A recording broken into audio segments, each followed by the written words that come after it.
¿Cómo le va? Esto es la segunda edición por Diputados Televisión, la segunda edición por DTV, en una semana que se inicia con algunos datos que tienen que ver en torno a los interrogantes que se cerraron la semana pasada y que son respecto a posible encuentro, posible reunión del ministro de Economía, Martín Guzmán, el oficialismo, Máximo Kirchner, José Mayans por el lado del Senado y por el lado de la Cámara de Diputados, con la oposición. Y hablando de la oposición, con Juntos por el Cambio, con los gobernadores, con los diferentes presidentes del bloque o del interbloque que conforman Juntos por el Cambio, y todo se estaría dando para la próxima semana, lunes o martes de la próxima semana, y de paso también avanzan los días de aislamiento que tiene el presidente de la Cámara de Diputados, Sergio Massa, a raíz del COVID positivo de su esposa, Malena Galmarini. De esa manera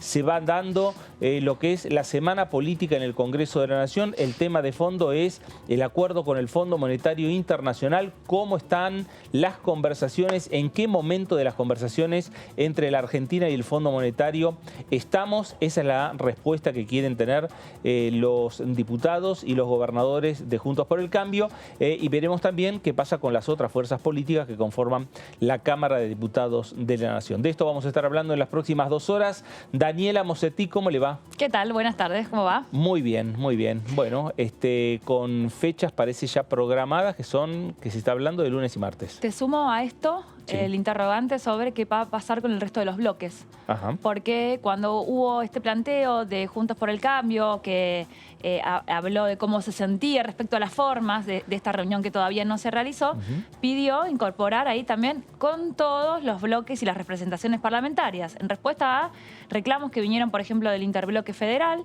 que piden estar al mismo tiempo, porque a veces acá en el Congreso hubo una modalidad, bueno, primero se cita Juntos por el Cambio y después se cita a los bloques provinciales minoritarios. Entonces, ¿por qué no participamos todos de esa mesa donde vamos a recibir información importante?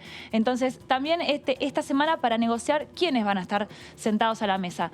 Era hoy. Claro. Nosotros estuvimos Hablaban trabajando. del lunes. Hablaba la fecha del lunes, incluso el comunicado de la Mesa Nacional de Juntos por el Cambio hablaba del lunes. Ya cuando salió el comunicado ya estaba medio floja esa fecha, pero bueno, en esta negociación y de que tratar de que se concrete, le fueron poniendo fecha. Lo de Sergio Massa complicó aún más, pero bueno, la zanahoria se va corriendo. Claro. Bueno, a ver, cuando se empezó a hablar de una posible reunión entre oficialismo y oposición para analizar la situación del Fondo Monetario Internacional, nosotros señalábamos y poníamos la fecha, la posibilidad que sea después del 15 de enero. Y uno de los periodistas que también señalaba posible fecha a partir del 17 de enero fue David Cayón. David, buenas tardes. ¿Cómo les va? Muy bien, muy bien. Bueno, se va confirmando esa información también que vos tenías hace tiempo respecto a la segunda quincena de enero, como para poder encontrarse, ¿no? Oficialismo y oposición. Sí, y es cierto lo que decía Daniela. Me parece que también ahora hay otro conflicto que tiene que ver con los diferentes bloques de la oposición. Juntos por el Cambio había emitido un comunicado donde hacía referencia, la semana pasada, donde hacía referencia al encuentro que se iba a realizar hoy, y después emitió otro comunicado el mismo día, en donde le agrega un párrafo y hace referencia a que el encuentro con el ministro Guzmán tiene que ser en el Congreso y con todos los bloques de la oposición. Y ahí suma a, por ejemplo, los federales y esos sectores de la oposición que vienen quejándose, que vienen enojados, que vienen bastante enojados con el accionar del gobierno y de Juntos por el Cambio también, pero del gobierno en particular, respecto de la actitud de citarlos a ellos primeros y después al resto de los diferentes bloques de la oposición. A mí me parece que lo de hoy también terminó de alguna manera detonado como consecuencia. Había toda una tendencia que hablaba de que iba a ser después del 15 de enero el encuentro por diferentes razones, pero la cantidad de pedidos que terminó haciendo Juntos por el Cambio para el encuentro con Guzmán terminó generando un enojo bastante fuerte de parte de los diputados del Frente de Todos, que si ustedes se fijan, entre el jueves y el viernes salieron de una forma media masiva en las redes sociales a criticar esa actitud y de esa manera pedirle a Guzmán que no lo reciba. Pedirle a Guzmán que cancele la reunión, que no los reciba, y eso también terminó haciendo que la reunión se cambie de fecha. Eso también jugó de alguna manera. Claro, el tema que un acuerdo con el Fondo Monetario Internacional tiene que pasar por el Congreso, y los votos de dónde van a salir si se tensa la relación mucho más entre oficialismo y oposición. Bueno, los votos van a salir de los otros bloques, básicamente. Digo, recuerden lo que fue la discusión de bienes personales. Digo, ¿cuáles fueron los bloques que terminaron apoyando al oficialismo respecto de la posición de la oposición? Sin ir más lejos, hay legisladores que votaron a favor cuando Juntos por el Cambio dispuso llevar el tema, obligar a discutir el tema en comisión, y así alcanzó los 130 votos, pero a la hora de votar las modificaciones de la ley, acompañó al Frente de Todos, que fue quien obtuvo más votos. Bueno, ahí es donde me parece que está trabajando el Gobierno Nacional, y en el bloque más dialoguista dentro de Juntos por el Cambio, que no necesariamente, que no son los halcones del PRO, básicamente, claro. Y que hay un sector del radicalismo que hoy está referenciado en Gerardo Morales, que se hace cargo de esa discusión. Gerardo Morales diciendo, bueno, nosotros tomamos la deuda, tenemos que sentarnos a escuchar. Bueno, ahí es donde en el oficialismo creen que puede haber cierto grado de entendimiento para poder avanzar con un acuerdo con el Fondo Monetario Internacional, si es que existe y si es enviado al Congreso. Claro, bueno, Dani, tenemos que ver primero si va a ser el lunes, si va a ser el martes. Me parece que si participan varios bloques por una cuestión operativa va a ser más fácil el martes que el lunes. El martes, exacto. ¿No? ¿Reunión reservada? ¿Reunión pública? Depende de la cantidad de integrantes. Generalmente cuando hay muchos integrantes es más propicio, claro, para que sea público. La reunión que tuvo la exposición de Guzmán en la primera oportunidad fue pública. Podría repetirse. Generalmente acá, bueno, en Diputados Televisión siempre se transmiten esos temas. Claro. Yo creo que no están en una instancia de negociación fina como para que no pueda ser transmitido. No, me parece que es algo más bien informativo. Así que claro, yo apuesto por un público. Sí, a ver, yo imagino nuevamente aprovechar las instalaciones del recinto de la Cámara de Diputados. Ahora, sí, igual desde el gobierno van a insistir al último momento el Ministerio de Economía. Desde el Poder Ejecutivo viene eso de que... Me parece que ya la conversación entre, a ver, la información que yo tengo, la conversación entre Sergio Massa y Gerardo Morales fue la reunión después del 17, lunes o martes, en el Congreso. Y de esa manera, Juntos por el Cambio se encuadraría a tener una reunión. ¿Vos qué decís, David, público o privado? ¿Qué? Para mí dependerá mucho si es solamente con Juntos por el Cambio. Si es solo con Juntos por el Cambio, va a ser en el Ejecutivo, no va a ser en el Congreso. Si la decisión del gobierno es que sea solo con Juntos por el Cambio, hay un posicionamiento bastante fuerte de parte de los legisladores del Frente de Todos.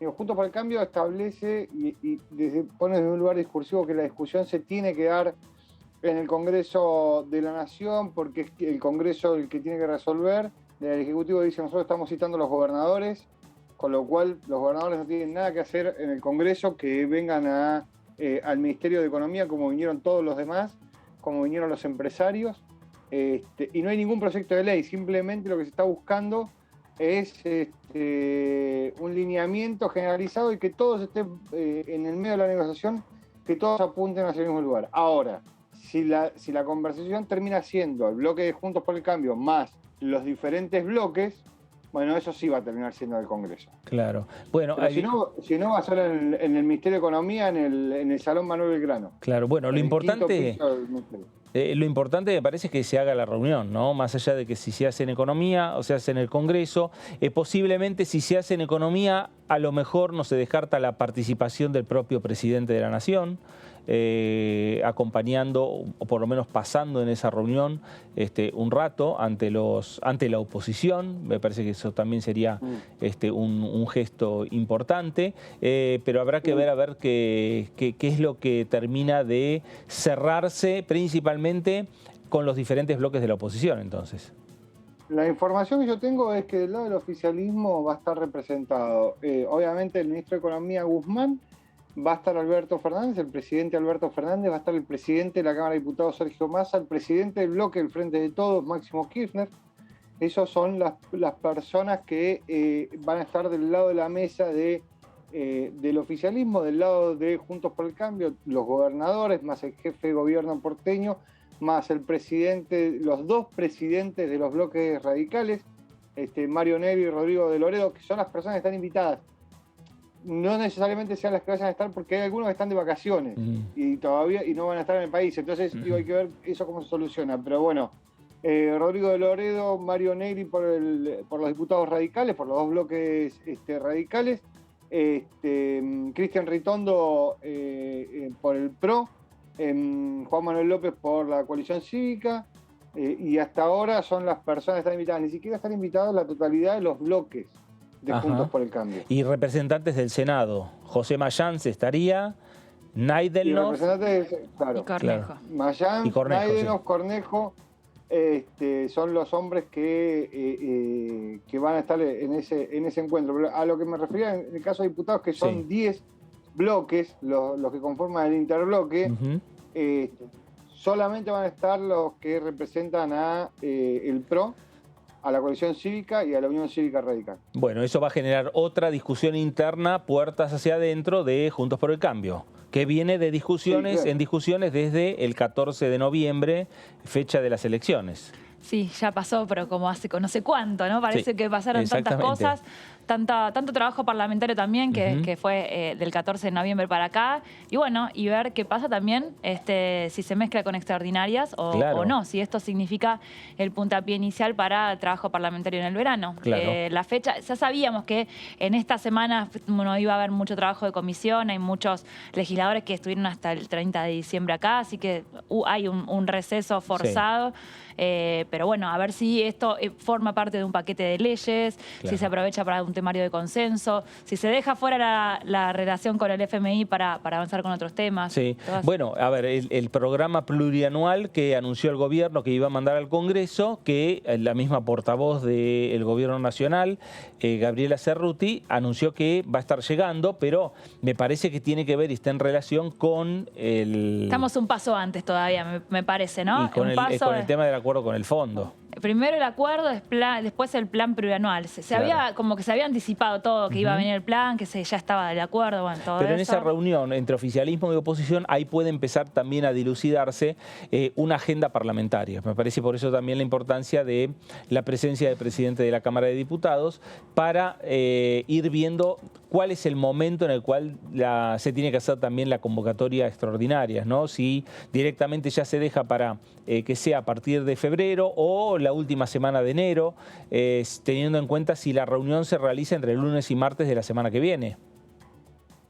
Sí, totalmente. Igual me parece, a prestarle atención, me parece que el acuerdo con el Fondo Monetario Internacional es el plan plurianual. No vamos a tener dos cosas diferentes.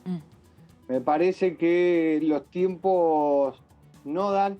Digo, no hay que olvidarse que la Argentina tiene vencimientos todos los meses durante este año, pero no llega a hacer frente. O sea, si no tiene un acuerdo para marzo, lo más probable es que caigan default, no con el Fondo Monetario Internacional, pero sí con el Club de París. Y entonces, y tampoco puede hacer frente al pago con el Fondo Monetario Internacional, pero ahí está en una negociación, con lo cual es otra la discusión. Ahora, me parece que lo que vamos a tener es eso, y me parece que buena parte de la discusión de extraordinarias va a ser captada por el Fondo Monetario Internacional. Claro. Después se pueden poner de acuerdo si comienzan a tratar proyectos de movilidad, proyectos que tienen que ver con hidrocarburos. Reactivación económica. una serie de medidas hasta el Consejo de la Magistratura. Bueno. Pero el tema central pasa por lo económico y pasa por lo financiero. Sí, lo que tiene en este caso es que el Congreso, en este caso, no puede tener la iniciativa con respecto a lo del Fondo Monetario. Exacto. Está a la espera. Y sí, claro. En lo que puede, diagrama la agenda por ahí de negociaciones, de diálogo, de ir aceitando esto que va a ser necesario para votar el plan plurianual, pero no puede decir, bueno, vamos a charlar mañana en comisión este plan, porque se está trabajando desde el Ejecutivo. En ese aspecto estamos acá en el Congreso esperando, expectantes a ver qué es lo que va a venir, cómo se va a terminar cerrando, me parece. Porque en definitiva todo el periodo de sesiones extraordinarias se tratan únicamente los temas que propone el Poder Ejecutivo Nacional, no son los temas que quieren la cantidad o la totalidad de los diputados o senadores, son los temas que tiene prioridad para el Poder Ejecutivo Nacional. Por eso, digamos que los cañones están centralizados, David, ahí en el tema de el acuerdo por el fondo, en lo que tiene que ver con lo político principalmente, que va a tener la repercusión directa aquí en el Congreso de la Nación. A partir de ahí podrá haber una agenda que se podrá acelerar o retrasar en las discusiones en comisión, en el recinto de diputados o del Senado. Pero lo cierto es que el tema central para lograr y avanzar con un cierto acuerdo político es lo que va a tener que explicar Guzmán a los diputados y a los senadores de Juntos por el Cambio por el tema del acuerdo con el fondo. Sí, aparte me parece que teniendo en cuenta la realidad que vive la Cámara de Diputados, donde hay una paridad de hecho, básicamente, hay muy poca diferencia entre el oficialismo y la oposición, ahí lo que uno se encuentra es que para que salga cualquier ley, cualquier discusión, tiene que haber consenso. Sí o sí tiene que haber consenso entre las partes. Hoy no existe. Hoy no hay puentes de contacto entre un sector y el otro a la hora de discutir una ley importante, como puede ser algunas de las que el Ejecutivo está pensando, pues son leyes a 20 años, de promoción industrial a 20 años, por ejemplo. Entonces ahí me parece que, como vos bien decías, los cañones están puestos al Fondo Monetario Internacional porque lo que hay que gastar, todas las balas de plata las van a tener que gastar en esa discusión. Claro. Si no se soluciona esa discusión, va a ser muy difícil que puedas avanzar en algún otro temario. Claro, exactamente. Me parece que el interlocutor que hoy tiene oficialismo y oposición es el presidente del radicalismo. Me parece que es el senador, el ex senador y el gobernador Gerardo Morales, ¿no? ¿Cómo lo ves vos, David, ahí? Sí, claramente me parece que es quien tiene contacto con la Casa Rosada, quien por lo menos ha decidido mantener el diálogo con el gobierno nacional. También está jugando en su discusión política interna. Digo, esto tiene dos frentes, uno hacia afuera y uno hacia adentro. Claro. Morales, a diferencia de los sectores duros del PRO, que lo primero que salieron a decir de la presentación de Guzmán frente a los gobernadores del oficialismo es no dijo nada, está vacío y que con nosotros venga a decirnos algo más, entonces no vamos a ir porque para que nos presenten eso no nos interesa. Morales salió a decir, bueno, nosotros tomamos la deuda.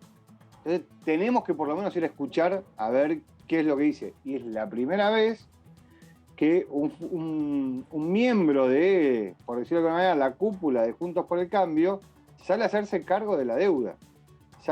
Plantea una diferencia. Tuvieron que salir los duros, los halcones del PRO, que lo insultaron y le dijeron varias cosas, y eso se coló en el Zoom que hubo en la Mesa Nacional del PRO, en donde hubo algunas chicanas y se echaron en cara. Morales le echó en cara, por ejemplo, a Patricia Bullrich, que le había mandado los trolls en las redes sociales a insultarlo. Pero Morales claramente es el puente que tiene hoy el gobierno nacional para discutir conjuntos por el cambio. Y un Morales que no lo ha escondido, lo ha dicho muchas veces, desde que asumió el mismo día que se cayó la discusión del presupuesto en la Cámara de Diputados.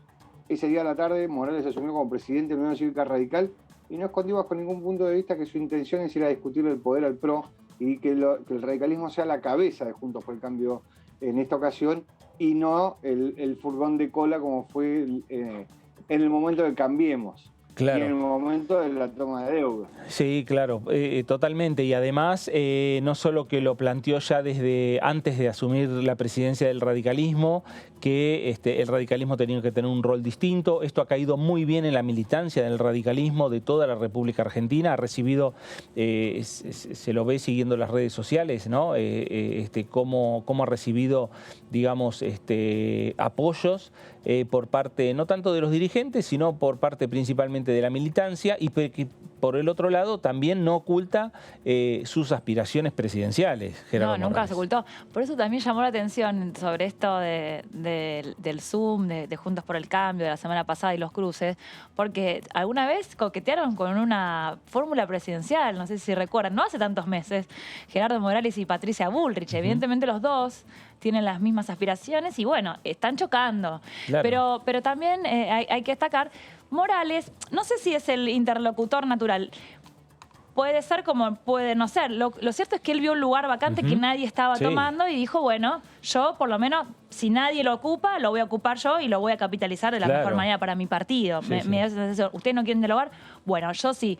Si hay diálogo yo, hablo de lo que quiero. Bueno, entonces ahí está el tema. Claro. Por ahí si se genera un ámbito de diálogo un poco más institucional y un poco más de acuerdo Juntos por el Cambio, es distinto. Por ahora, Morales con línea directa con Alberto Fernández. Claro, encontró también ese lugar a partir de que es el presidente de la Unión Cívica Radical, ya que desde el punto de vista institucional, el principal partido de oposición, más allá de que integre Juntos por el Cambio, el principal partido de oposición dialoga con el gobierno de la nación, él como presidente del radicalismo, más que por ser gobernador de la provincia de Jujuy. Pero lo cierto es que esto ha generado y sigue generando, y me parece que en el futuro también va a seguir generando estas fuertes discusiones y cruces en Juntos por el Cambio, puertas hacia adentro, porque las posturas están muy marcadas respecto a cuál es el perfil que tiene Gerardo Morales, el perfil que tiene Patricia Bullrich, más allá de que puedan tener las mismas intenciones, y en el medio el perfil que tiene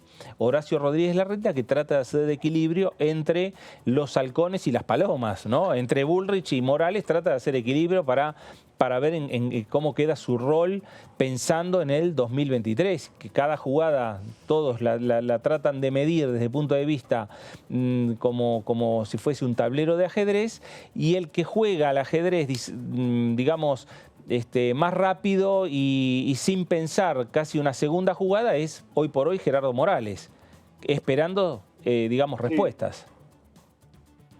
Sí, totalmente. Es cierto lo que dice Dani. Morales vio un lugar que nadie ocupaba.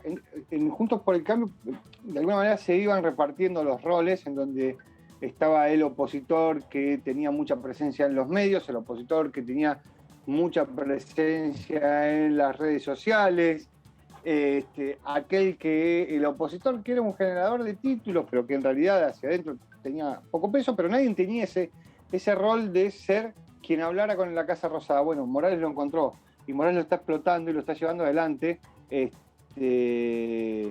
con una interna, y lo está llevando adelante para la interna también jugando bastante fuerte.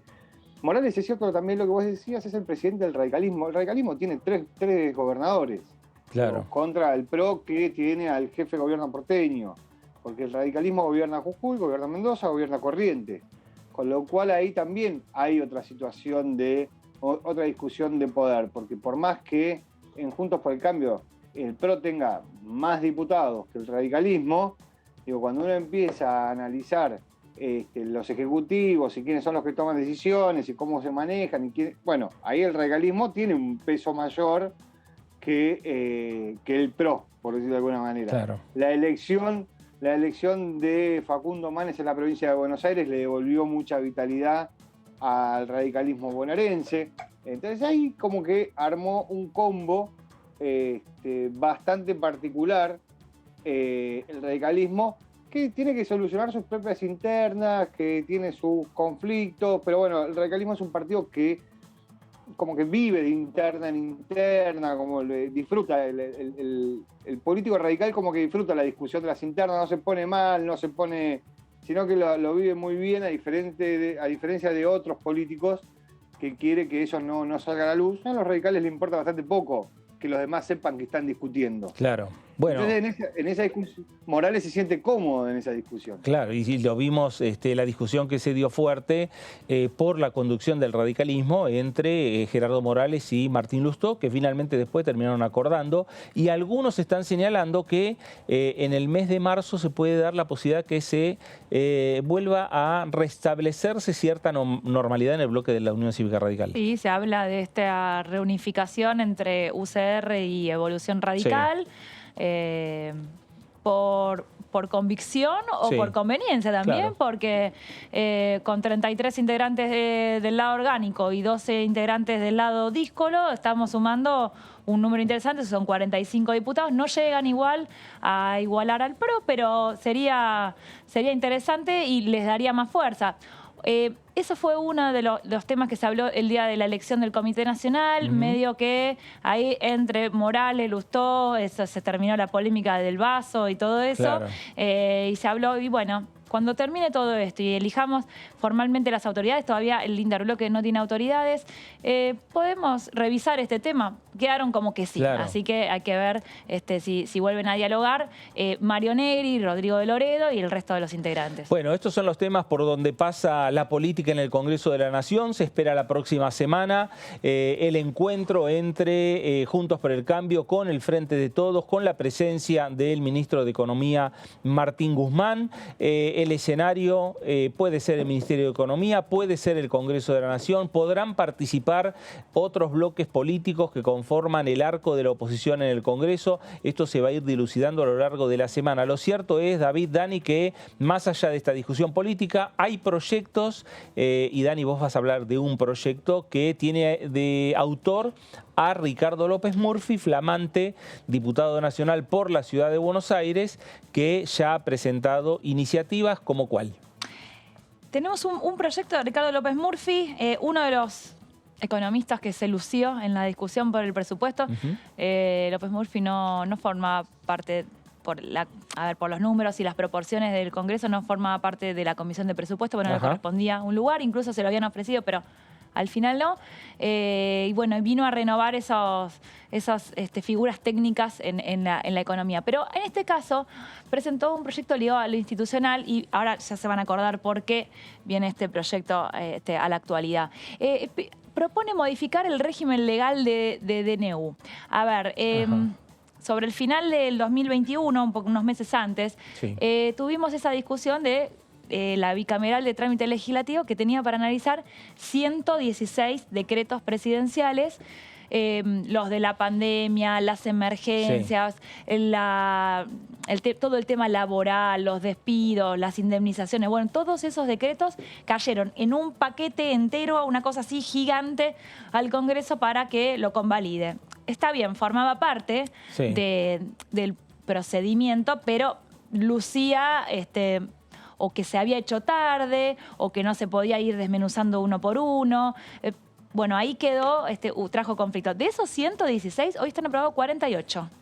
Nada más de 48 porque se fueron tratando por partes. Esa primera parte, 48. ¿Qué propone Ricardo López Murphy? Propone ampliar la conformación de la Comisión Bicameral de Trámite Legislativo de 8 diputados y 8 senadores a 12 representantes de cada Cámara. Ahí pasarían entonces de 16 integrantes a 24. Y propone que el presidente y el vicepresidente deben ser de distinta cámara y bancada y que las reuniones de las comisiones sean de carácter público. Es decir, vos tenés un presidente del Frente de Todos de diputados, bueno, el vicepresidente tiene que ser del Senado del radicalismo. Claro. Una especie de contraposición, de equilibrio para, bueno, tener más fuerza al momento de discutir estos temas. Y también lo de las reuniones de las comisiones de carácter público, porque había algunas, de acuerdo a los temas y los decretos, que tenían la posibilidad de que no sean transmitidas o que no sean públicas. La comisión, ¿cuál es el trabajo de la comisión? La comisión debe expedirse sobre la adecuación del decreto a los requisitos formales. Uno, que sea imposible dictar una ley por fuerza mayor. Acá, ¿a qué viene este apartado del proyecto de López Murphy? Cuando Alberto Fernández firmó esa centena de decretos de necesidad y urgencia, el Congreso, salvo el primer mes, durante marzo y parte de abril, el Congreso siguió funcionando. No había una característica clara para dictar un decreto de necesidad de urgencia. Por ejemplo, vamos a ver los temas de los aislamientos y todo eso. En el comienzo fue necesaria una medida de impacto, pero después hubo un montón de prórrogas, por ejemplo, que igual también hubo un intento de tratarlo acá en el Congreso de una manera, ¿te acordás? Si superamos tantos casos, lo de los superpoderes, si superamos tantos casos, entonces vamos a fase 1, si lo superamos... Del semáforo. Lo del semáforo, exactamente. Bueno, eso... que podría haber suplantado el DNU, no tuvo eco, incluso también no tuvo eco dentro del oficialismo. No fue un proyecto que tuviera éxito. 2, que el decreto no regule en materia tributaria, penal, electoral o de régimen de partidos políticos. Eso también, cuando se habló, por ejemplo, del cambio de las PASO, se realizó correctamente, se hizo con un cambio a la ley electoral desde acá, desde el propio Congreso, pero te acuerdas que se había hablado de, bueno, si no sale, saldrá un decreto presidencial que diga, bueno, en tal fecha por la pandemia, bueno, eso no está previsto. Y también que no modifique un conjunto de leyes, sino solo una situación coyuntural. En el caso de, por ejemplo, ahí se refiere también a las emergencias, que han salido emergencias en empleo, en economía, en salud, en un montón de ámbitos. Bueno, dar la posibilidad de analizarlo punto por punto, que no salga un mega decreto modificando un conjunto de leyes. Acá también, ante esta situación que se dio de los 116 DNU de golpe, en la siguiente placa se explica, bueno, cuáles serían los tiempos para que el Congreso trate estos DNU. Recordemos que la bicameral de trámite legislativo se puede reunir en receso legislativo, no tiene que tener una convocatoria. Si hay un decreto importante para tratar, se reúne sin ningún inconveniente. Propone 10 días hábiles desde su dictado hasta su envío al Congreso. Eso en primer lugar. 10 días hábiles para la emisión del dictamen en la comisión, una vez que pasan los primeros esos 10 días, y 45 días hábiles para la aprobación por parte de ambas cámaras. Esto cambia considerablemente los tiempos que se está tomando. Es difícil por ahí para lo de los 10 días hábiles para el envío al Congreso, creo que no tendría ninguna dificultad. Eso, pero bueno, 10 días hábiles para la emisión del dictamen, ahí puede llegar a haber alguna traba. La aprobación por parte de ambas cámaras, te puedo decir que en 45 días por ahí, en una podemos llegar a pedir. Igualmente, la aprobación hoy por hoy con el régimen actual, que ahí plantea también la modificación, con una aprobación de una de las dos cámaras ya alcanza para convalidar ese DNU. En el caso de un rechazo, sí tiene que ir de parte de las dos cámaras. Pero ahí también pide aprobación por parte de las dos cámaras. Y ahí cité también, que lo cita en los fundamentos del proyecto, que dice el artículo 99 de la Constitución Nacional, que refuerza el tema de este proyecto. El Poder Ejecutivo participa de la formación de las leyes con arreglo a la Constitución, las promulga y las hace publicar. No podrá en ningún caso, bajo pena de nulidad absoluta e insanable, emitir disposiciones de carácter legislativo y solamente cuando circunstancias excepcionales hicieran imposible seguir los trámites ordinarios previstos por esta Constitución. Es decir, tomando una experiencia justificada en parte por la pandemia, bueno, no nos olvidemos cuáles son los caminos para dictar los decretos. Vamos a decir la verdad también, el DNU fue una herramienta muy utilizada también durante el gobierno de Mauricio Macri, pero eso no quita la comparación entre Alberto, Mauricio, eso no. Mirando para adelante y cómo dar calidad institucional al trabajo legislativo y al trabajo del Ejecutivo, ¿no? Claro, bueno. Ahí lo veo a David, que volvió. Sí, ahí está David, porque en minutos David también nos va a contar un proyecto de una diputada del PRO, pero antes vamos a escuchar a la diputada Quirós, diputada del PRO de la provincia, para hablar sobre un tema que tiene que ver, obviamente, sobre el tema de la pandemia, sobre la situación sanitaria en la República Argentina. La diputada Marilú Quirós decía lo siguiente. En el Chaco también tenemos los casos, como en todo el país. Se están tomando, el gobernador decidió pedir para entrar al Chaco el PCR. Sí. cosa que levantó inmediatamente porque se hicieron colas impresionantes en el puente, no se podía pasar. Hubo allí unas manifestaciones que pudieron hacer de que eso no se presente así, que los que tengan la vacunación puedan pasar sin el PCR. O sea, si presentás tu carnet de vacunación, puedan pasar. Se están tomando los cuidados correspondientes, o sea, el Chaco no escapa. Nosotros en el Chaco tenemos una desinversión en la parte de salud hace mucho tiempo. Los hospitales carecen absolutamente de todo. Así que, ¿qué le puedo decir? La verdad que en este año y medio de pandemia y de encierro no se ha logrado poder mejorar la situación sanitaria en el Chaco, y es algo que nos preocupa muchísimo. En los hospitales del interior del Chaco, donde yo conozco bastante, la gente no solamente tiene que llevar su comida, fíjense ustedes, sino que tiene que llevar su sábana, su almohada y todo lo que se les ocurra, porque no hay nada, literalmente no hay nada en los hospitales del Chaco. Trasladarse, mucha gente se muere literalmente porque no hay una ambulancia que lo pueda trasladar de la zona rural a los pueblos más cercanos. Y esa es la situación que tenemos en la parte sanitaria en el Chaco. O sea que hay que hacer inversión que no se hace mucho y que son promesas incumplidas. Bueno, ahí estaba Marilú Quirós, diputada del PRO por la provincia del Chaco, la situación sanitaria, los problemas que encuentra en su provincia, pero lo cierto es que toda la República Argentina hay inconvenientes por el avance, claro, y los contagios muy fuertes que tiene esta nueva variante en cada uno de los lugares y rincones de nuestro país. Cambiamos de tema, David, vamos a hablar de un proyecto que tiene que ver con los ciclistas y esto seguramente se disparó a partir de lo que fue el asesinato de una ciclista en los bosques de Palermo, de Marcela Bimonte, en las primeras horas casi del año 2022. Así es, esto volvió a tomar impulso con el asesinato de Marcela en los lagos de Palermo, en una zona para aquellos que no conocen la ciudad de Buenos Aires, una zona donde está lleno de gente andando en bicicleta, haciendo deportes, corriendo, y fue asesinada por un automovilista que la atropelló y atropelló a varios ciclistas más. Lo raro de todo esto es que, a pesar de que con la pandemia...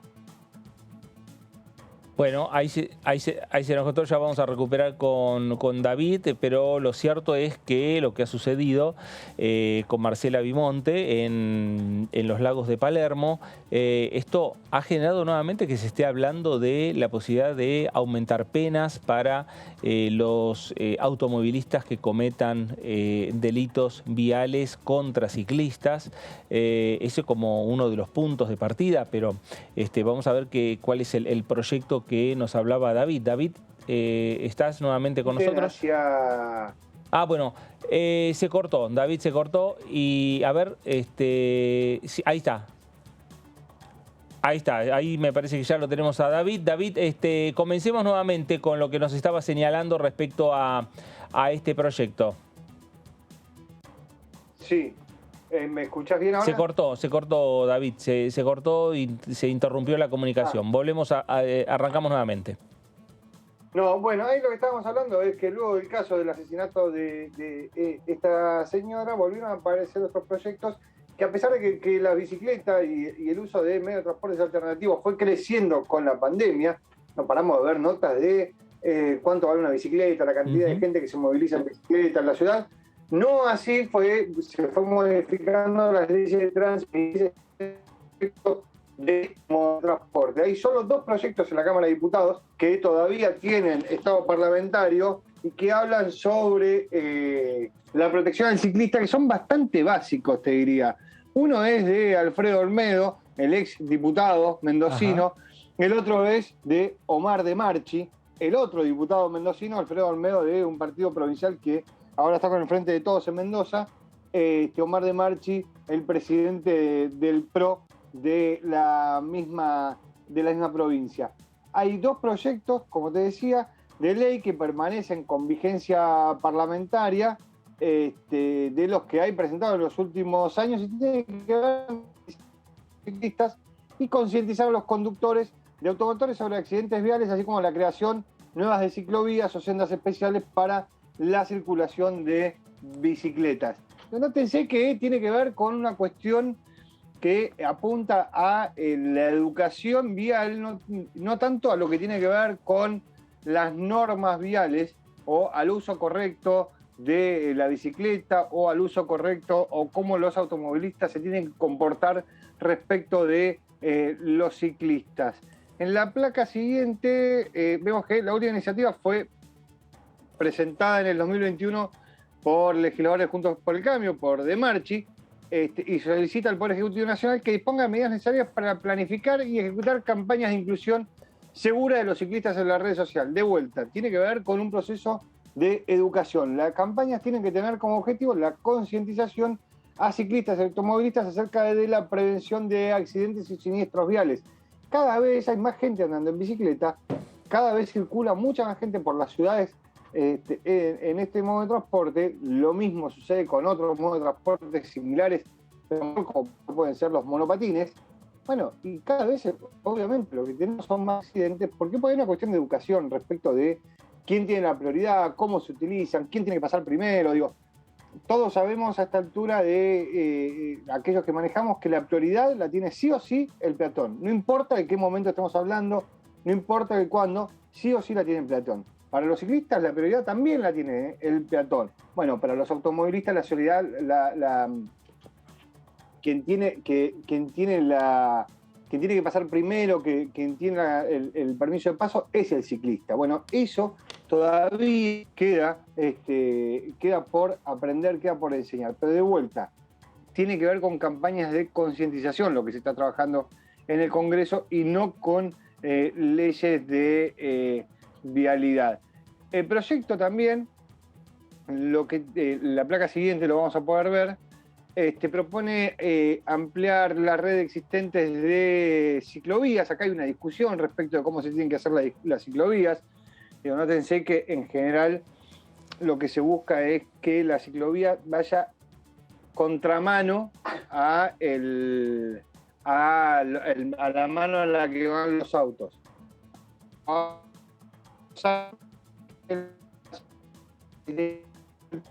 Lo cual a veces hace un poco difícil. Las señales además deben incluir la advertencia de con 1,50 m adyacentes a las bicicletas en circulación. Hay una discusión que tiene que ver con cómo se tienen que soltar bicicletas y que busca establecer este proyecto.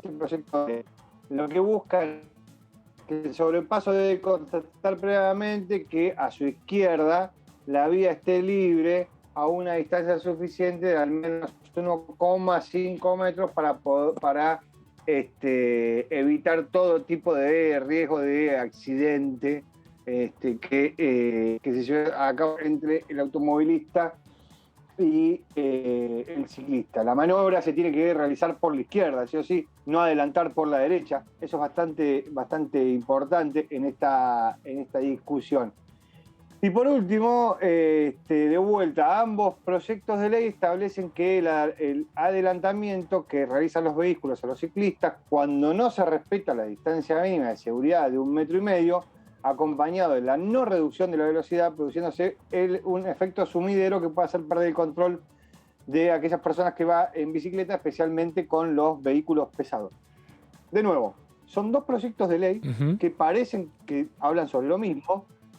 No tiene ninguna otra, no tiene ningún otro punto que no sea establecer cómo se tiene que hacer los adelantamientos entre aquellas personas que van en el auto y aquellas personas que van en bicicleta, quién tiene la prioridad, campañas de educación vial. Ayer lo que se pudo ver es que esta agrupación que se denomina Masa Crítica, que es una agrupación que se moviliza en bicicleta, que lo que pide son mayores bicisendas, mayores espacios para uso exclusivo de la bicicleta, y que son los que llevan colocaron este fin de semana una bicicleta blanca más en donde fue atropellada y matada Marcela. Esas bicicletas hay 14 en la Ciudad de Buenos Aires, son las denominadas bicicletas fantasmas, hacen referencia a algún siniestro vial que se cobró la vida de una persona que iba en bicicleta. Bueno, lo que dicen es, hasta ahora no hay ningún proyecto de ley que establezca nuevas regulaciones respecto del tránsito, teniendo en cuenta que hoy la bicicleta ya forma parte de la imagen cotidiana de la gente movilizándose en las grandes ciudades. Ya no es solamente algo que uno podía llegar a ver en las ciudades del interior, que son más chiquitas por la distancia.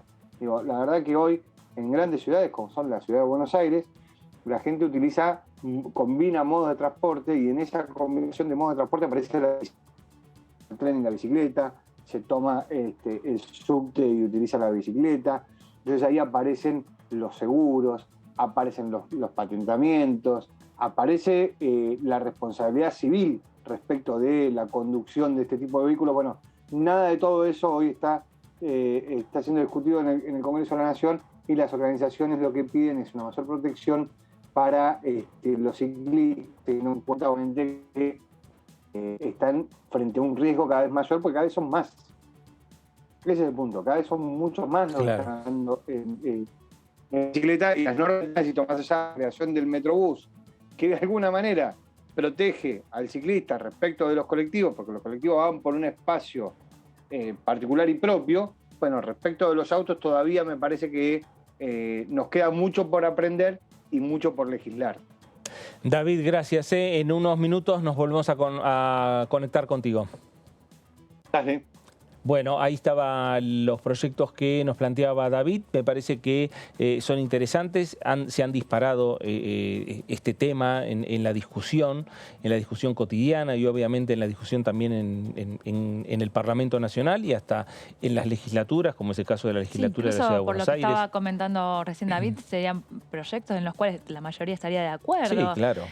Por ahí revisar los términos, bueno, sumarle impronta propia de cada fuerza, pero creo que son temas en los cuales, incluso en el agravamiento de las penas o de revisar en lo que está en la actualidad, creo que habría consenso sobre eso. Pero bueno, también así como sucede un caso, vienen los proyectos, esto lo vemos mucho en el Congreso, después esto pierde actualidad, los temas se van licuando, sigue la coyuntura política que a veces pasa por arriba a un montón de temas importantes que se deben tratar en el Congreso, que hay grupos, ONGs, asociaciones que están esperando el tratamiento de un montón de proyectos, entre los que, bueno, como hablábamos en estos últimos días, todo lo que quedó pendiente del 2021. Sí, claro. También. Varios temas. Un montón de temas que estaban a punto de ser aprobados. Bueno, a ver, concientización del automovilista, porque un automovilista que produce un siniestro no puede dejar abandonado a una persona en la calle, como sucedió con el caso de Marcela, donde esta persona se dejó su auto, se subió a otro auto, se fue y después posteriormente fue detenido. Concientización también de los propios ciclistas a la hora de conducir por cualquier arteria de la Ciudad de Buenos Aires. Me parece que hay que intensificar las campañas de concientización para todos y todas que manejen o auto, bicicleta, monopatín o lo que quieran manejar, pero me parece que es necesario una nueva campaña de concientización. Hablamos de los distintos temas que hay en discusión en el Congreso. De acuerdo con el Fondo Monetario Internacional, Jimena López del Frente de Todos decía lo siguiente: tenemos que lograr tratar de generar los mejores canales de diálogo para llegar a los acuerdos, que no fue posible en el presupuesto. El presupuesto también era una herramienta de gobernabilidad. En algún punto era una demostración para poder sentarse a negociar, y Guzmán también habla de esto. El punto de mayor inflexión que tenemos con el Fondo Monetario es no asumir un presupuesto de ajuste, porque no lo vamos a hacer como proyecto de país tampoco. Y me parece que necesitamos obviamente del acompañamiento de todas las fuerzas políticas, pero también por una cuestión estratégica de la fuerza política que mayor representación tiene adentro del Congreso. Y yo veo que más allá de los cruces verbales, cuesta, a mí me preocupa que cuesta que se hagan cargo. Yo no pretendo que salgan todos a decir si la deuda es nuestra, como hizo Gerardo Morales, me parece, pero sí al menos decir, bueno, aunque sea puertas adentro. Esto lo dejamos nosotros y nosotras, tratemos de acompañar al menos para arreglarlo. En marzo se vence el primer plazo, entonces yo creo que se va a mostrar en estos meses cómo realmente están en algún punto jugando cada uno de los sectores. Yo creo que va a haber un sector dentro del mismo Juntos por el Cambio que va a acompañar, más allá de que la mayoría no acompaña, o quienes dicen, o quienes están en el extremo de no, porque nos tienden a nos agravian, nos dicen esto, nos dicen lo otro. Yo creo que va a haber un sector que va a dialogar, que se va a sentar, que seguramente vamos a debatir fuertemente, pero en el marco del respeto que nos tenemos que tener también. Bueno, ahí estaba Jimena López, el debate está instalado, el tema del acuerdo con el Fondo Monetario Internacional, la posibilidad de reunión lunes o martes de la próxima semana para encontrarse cara a cara oficialismo y oposición. Me parece que ahí se daría lo que no se da hace tiempo, un paso importante, un paso adelante en la discusión de los diferentes temas, diferentes proyectos que, en definitiva, ese acuerdo con el fondo puede llegar a transformarse, ¿no, Dani? Bueno, sí, incluso surgió de autocrítica tanto del Frente de Todos como de Juntos por el Cambio, que la discusión esa que se dio en el recinto a último momento tendría que haber comenzado antes. O sea, sabemos que la discusión del presupuesto se hizo muy sobre la hora, pero estos canales de diálogo institucional, serio, con propuestas, se podrían haber realizado antes de lo del presupuesto para no tener eso, ¿se acuerdan ese día de la sesión? Diálogos entre las bancas, cuarto intermedio, todo eso que lució muy desorganizado y tuvo un resultado coherente con eso que esquivó, digamos, estas reuniones institucionales. A ver, si el camino comienza la semana que viene con una reunión con la Juntos por el Cambio, con otros actores también de acá del Congreso, puede arrancar un camino, vamos a decir, presupuesto no es el acuerdo con el fondo en cuanto a lo que es el tema en lo político, en lo que representa para oficialismo y oposición, pero bueno, en esto que el gobierno necesita especial apoyo, puede iniciar un camino con perspectivas. Bueno, ahí lo que decía también la diputada Jimena López, la posibilidad de que un sector de Juntos por el Cambio termine acompañando un posible acuerdo, ¿no? Me parece que también el Frente de Todos apuesta a eso, que si no logra unificar a Juntos por el Cambio, que creo que va a ser difícil porque hay sectores, los sectores, digamos, más radicalizados, lo que decimos los halcones, los tenés en Juntos por el Cambio, pero también los tenés en el Frente de Todos. Sí, claro. Pero, por ejemplo, hay una pista que dio la coalición cívica. ¿Te acordás que la coalición cívica se iba a abstener en el tema del presupuesto? Finalmente, por unos temas internos, el voto fue negativo. También tiene una mirada más racional con respecto a la votación del FMI. Entonces, por ahí, a través del trabajo de la coalición cívica, un bloque de un poquito más de 10 integrantes, más algunos afines a Gerardo Morales, más algunos radicales, ahí se puede ir conformando un número que sería interesante para el gobierno nacional poder sumarlo. Pero eso generaría también la grieta interna después, ¿no? Gerardo Morales y Horacio Rodríguez Larreta se reunieron. Se reunieron en la casa de Jujuy, recién estábamos viendo, hay un tuit, como bueno, no tuvieron posiciones muy parecidas últimamente.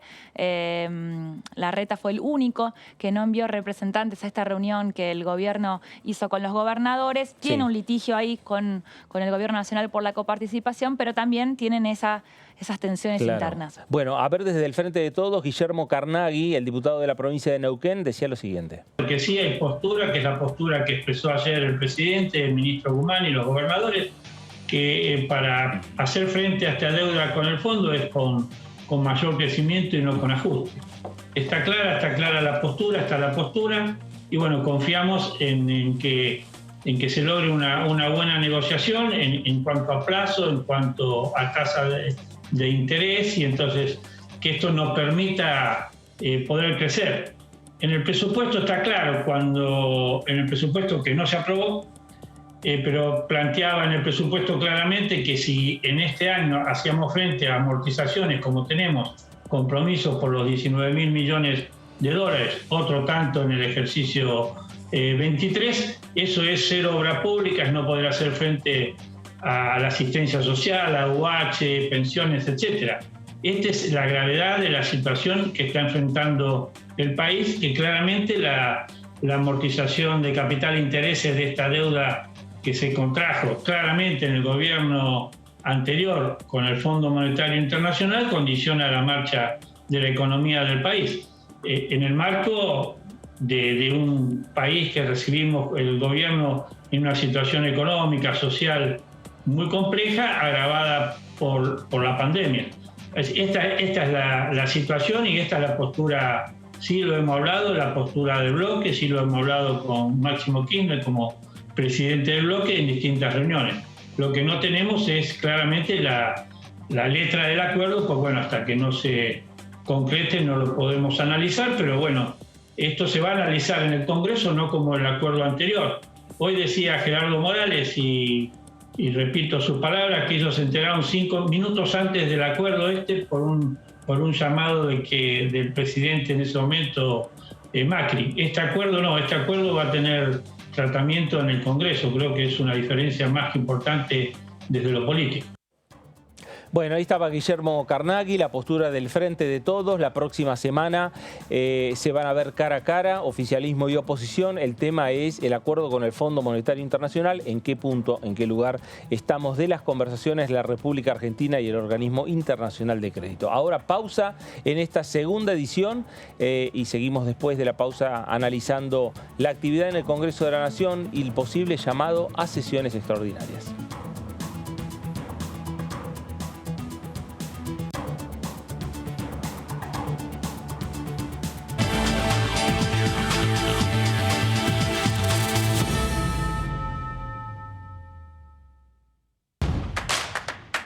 Información.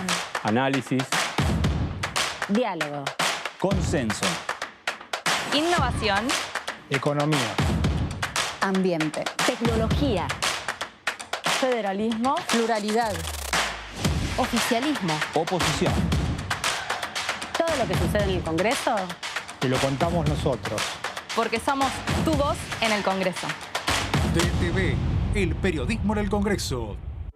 Mis viejos no tuvieron una vida fácil y siempre se esforzaron para que yo tenga una vida mejor. Mi sueño es tener una casa y una familia. Y por eso, que hoy tengo mi trabajo, siento que estoy cada vez más cerca de lograrlo. Yo creo que la asignación universal por hijo fue parte de mi vida y de mi camino hasta acá. Soy técnico electrónico y trabajo en la central hidroeléctrica de Cinco Saltos. Asignación universal por hijo, igualando oportunidades. ANSES.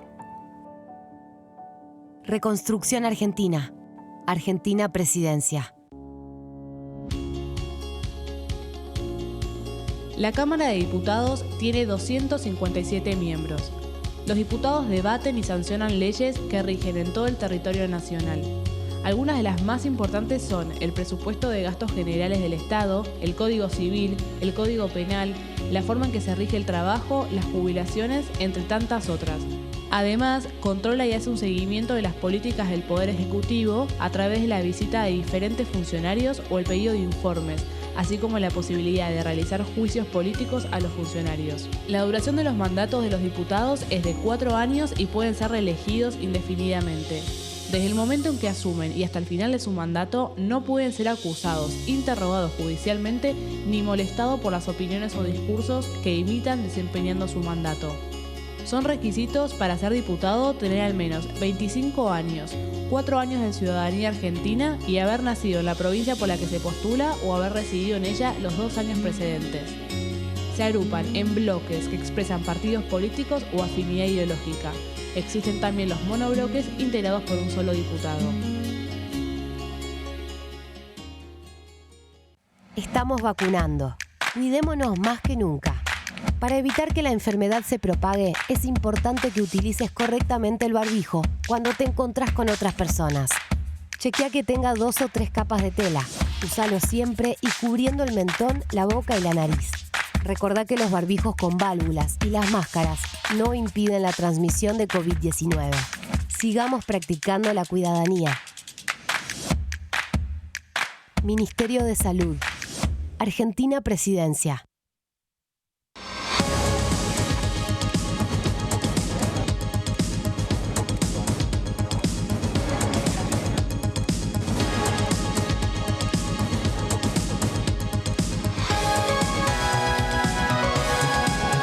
Lo que sucede en el Congreso te lo contamos nosotros, porque somos tu voz en el Congreso. DTV. periodismo del Congreso. Con el Plan Básico Universal, siendo beneficiario o beneficiaria, podés acceder a planes económicos y accesibles de telefonía fija, telefonía móvil, televisión por cable e internet en todo el país. Solo tenés que llamar a tu empresa proveedora de servicios. Exigilo, es tu derecho. Más conectados, más cerca. Conoce más en argentina.gov.ar/Plan Básico Universal.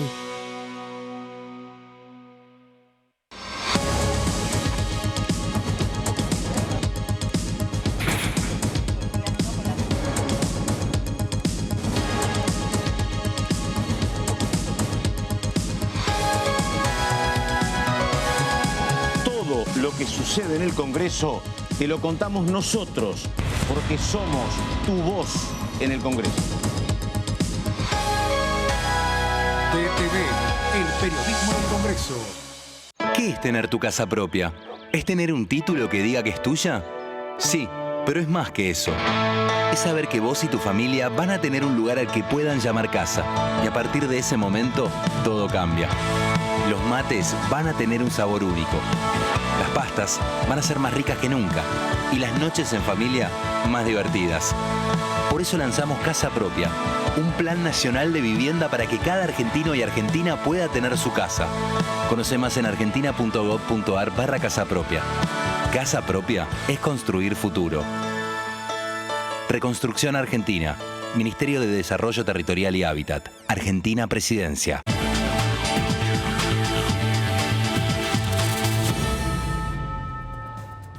Muy bien, regresamos aquí a esta segunda edición por Diputados Televisión, segunda edición por DTV y pensando también un poco en lo que tiene que ver con la agenda, ¿no? del Congreso de la Nación, la agenda en la Cámara de Diputados, suponiendo y presuponiendo un llamado, una convocatoria del Ejecutivo a sesiones extraordinarias. Dani, a ver, hay proyectos que ya el Ejecutivo ha enviado al Congreso de la Nación con mucha expectativa que forman parte de lo que sería una agenda pensando en el despegue de la República Argentina. Sí, sobre la última semana de diciembre llegó este proyecto de compra argentino y también el de la modificación del régimen del monotributo, con algunos cambios, sobre todo para los que están más abajo en la escala. Cuando el Poder Ejecutivo mandó este proyecto en diciembre, ya dijimos, bueno, entonces esto va derecho a las extraordinarias, porque el proyecto ya se había anticipado un poquito el contenido, pero llegó el texto en sí, entonces, bueno, ahí ya se habló. Vamos a reconocer que periodísticamente esperábamos que al 31 de diciembre saliera ese decreto presidencial con los temas de extraordinarias.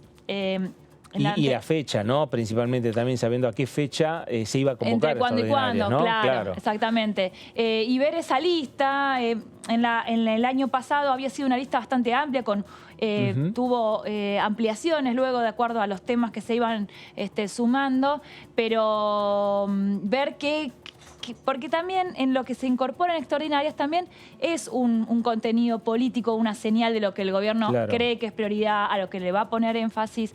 Y bueno, entre eso está el proyecto de compra argentino, que ahora les voy a contar un poquito. Sí. Bueno, en primer lugar, como decía recién, es un proyecto del Poder Ejecutivo que viene todo del área productiva y da preferencia a la adquisición, locación o leasing de bienes de origen nacional para entidades de la Administración Nacional, empresas y sociedades del Estado y organismos descentralizados. Es decir, que todos esos organismos, todas las entidades de la Administración Nacional, todas las oficinas públicas, todos los organismos que pertenezcan a la estructura nacional, tienen que tener preferencia por la adquisición de bienes de origen nacional.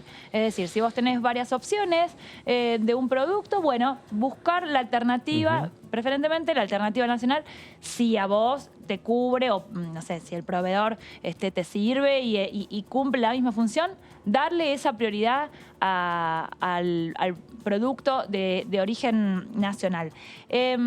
¿Qué es un producto de origen nacional? Ahí explica claramente en el proyecto de ley. Un bien es de origen nacional cuando ha sido producido o extraído en el territorio de la República Argentina, siempre que el costo de las materias primas, insumos o materiales importados nacionalizados no supere el 40% de su valor bruto de producción. Es decir, a ver, se contempla cierto porcentaje de insumo importado, a veces son piezas, a veces son materiales que no se fabrican en el país. Bueno, no puede superar, eso importado no puede superar el 40% de su valor.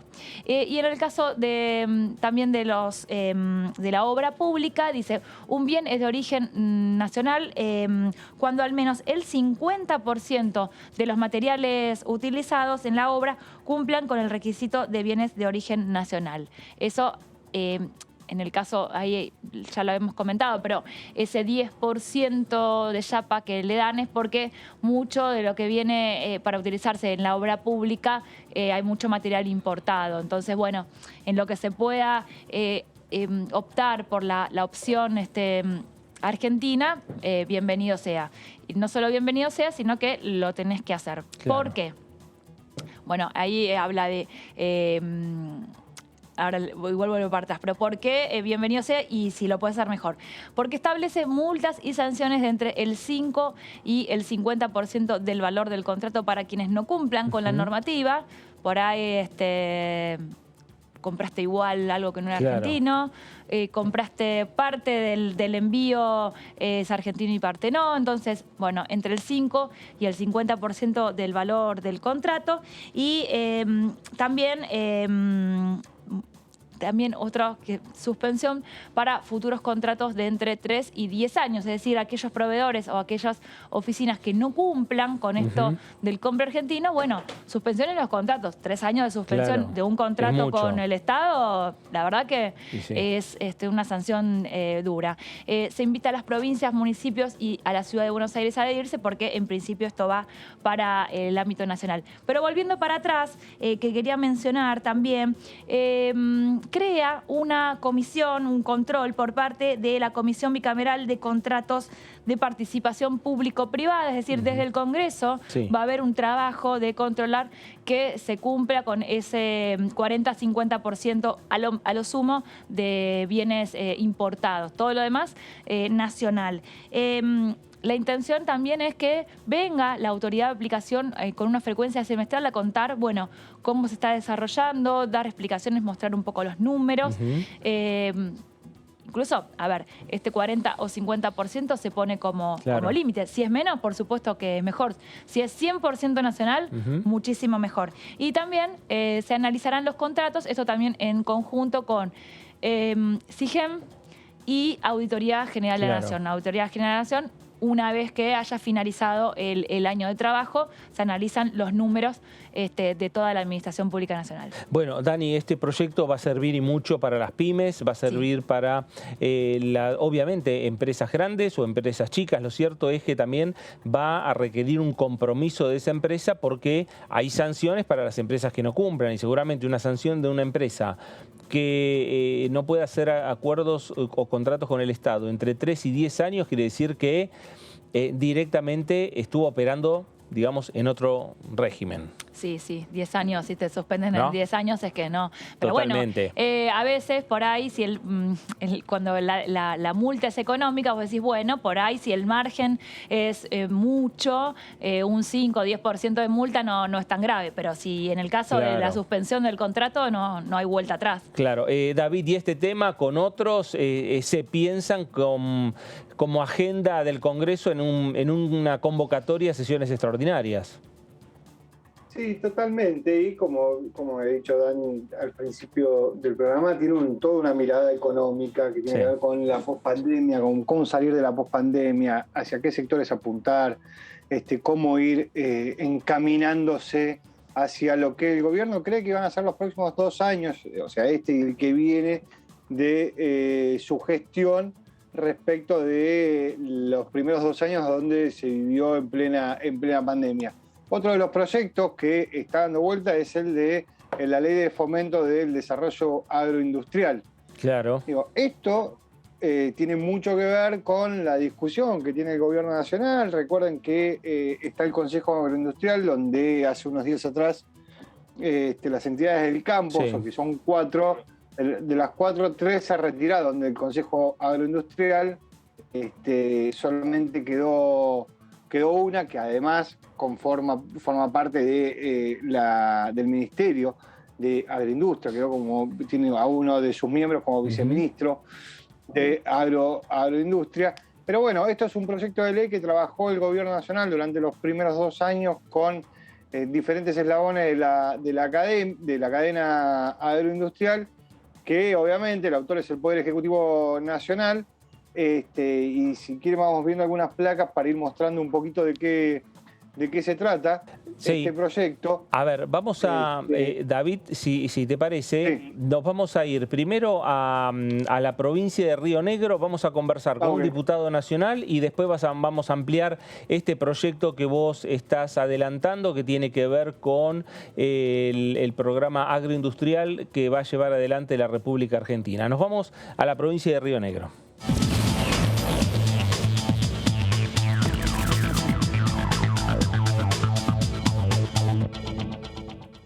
Diputado Agustín Domingo, ¿cómo le va? Fernando Fraquelli saluda.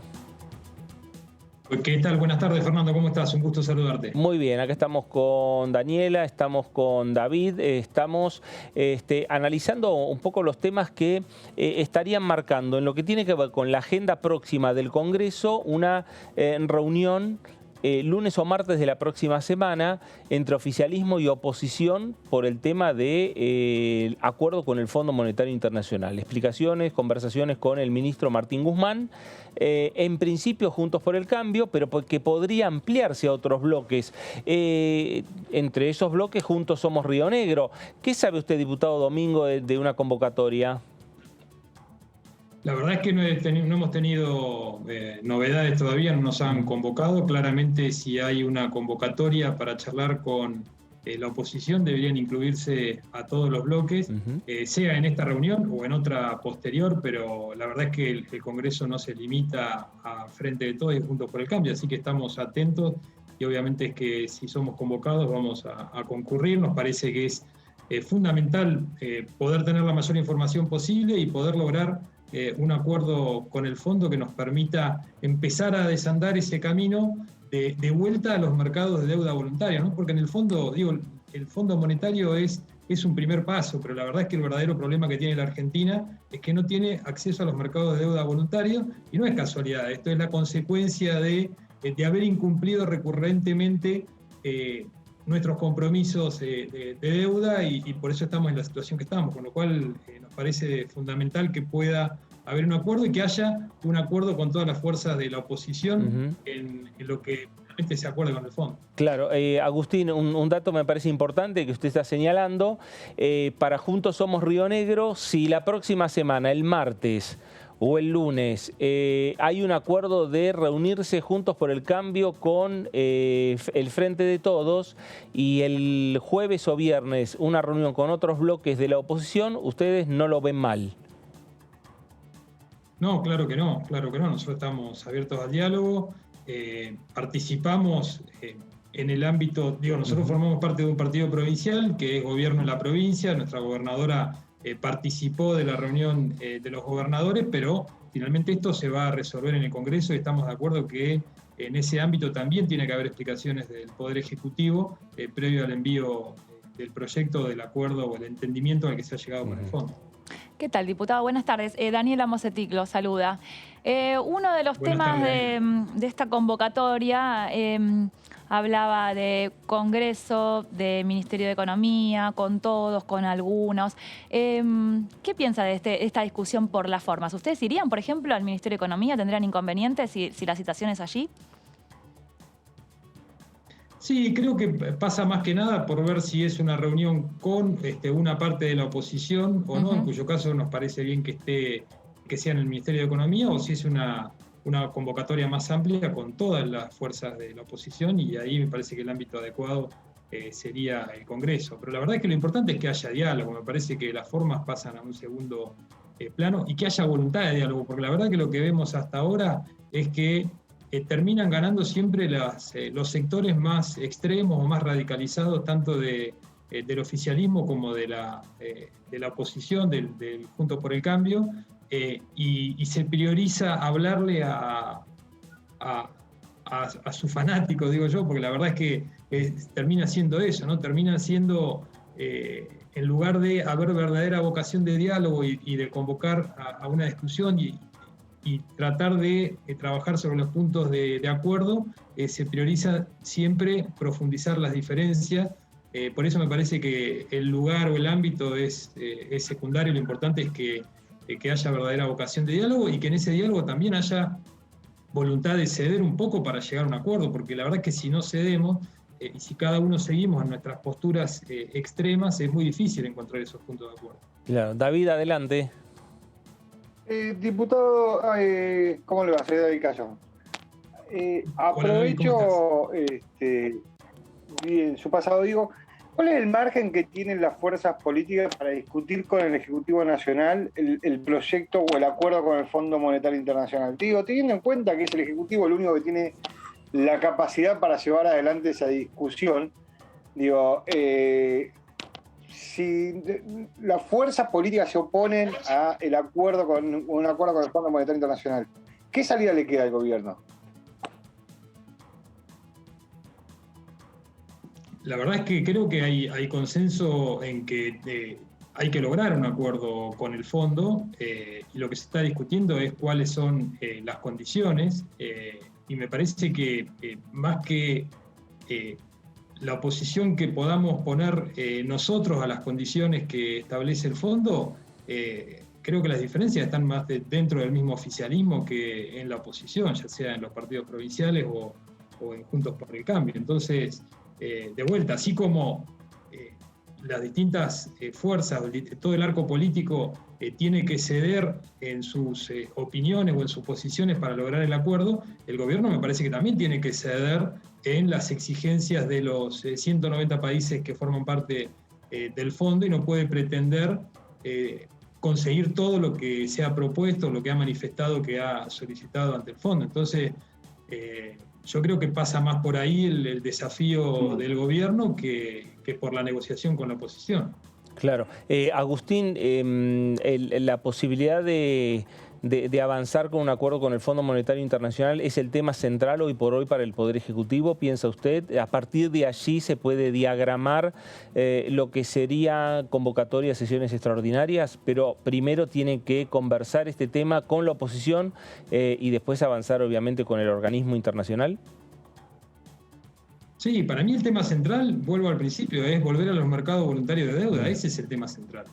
Esa es una construcción a largo plazo. El fondo es el primer escalón. La verdad que la deuda con el fondo representa menos del 15% de la deuda total que tiene la Argentina. Entonces le tenemos que hablar al otro 85% también, diciéndole vamos a ser confiables y para eso vamos a comenzar a construir un camino de credibilidad, de confianza.